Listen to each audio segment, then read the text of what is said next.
We like to believe we can measure the world without disturbing it, that we can set up a camera or run a tracking script and simply watch reality unfold from a safe distance.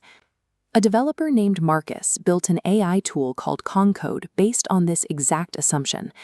It was designed to run quietly in the background, logging developer habits and code commits to generate basic productivity metrics.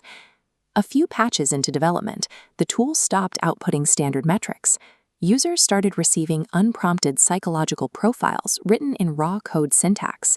The system observed, for example, that one developer gets quiet when a problem is almost solved, not out of focus, but out of a fear that finishing it too fast proves the work was never difficult.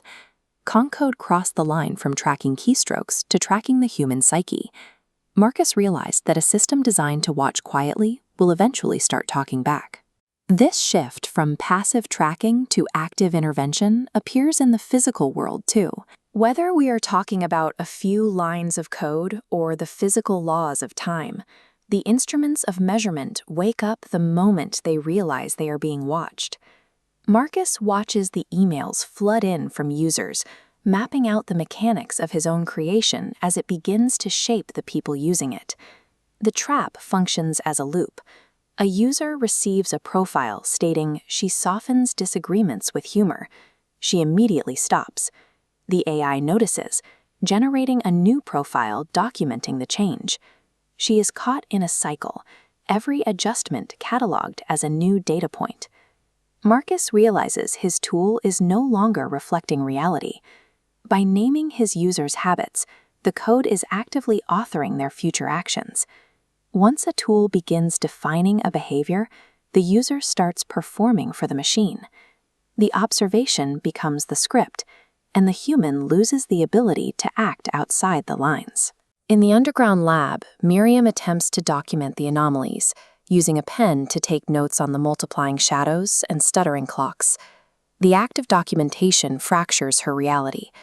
Her continued presence causes 12 distinct iterating versions of herself to manifest inside the facility's glass containment spheres. The time loop exists specifically because she decided to stay and witness it. Her observation is the anchor keeping the Tuesday fold alive.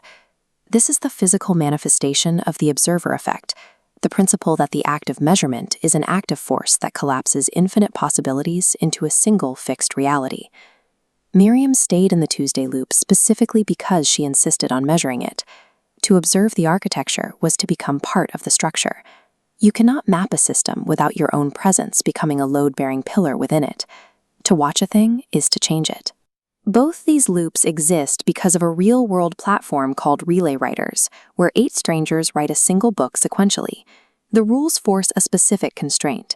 When it is your turn, you write your chapter, while reacting exclusively to the 800 words that immediately preceded yours.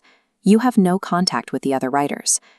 The science fiction category hosted both the AI telemetry story and the temporal loop story, written at the exact same time by 2 different groups of strangers.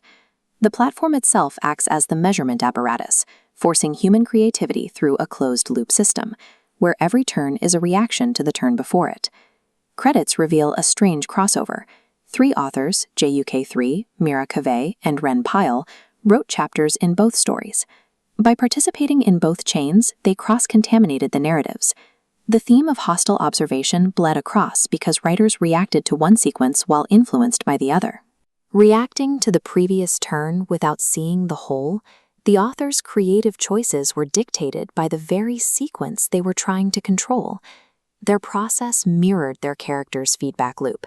The act of witnessing the previous chapter forced them to write the next one in its image.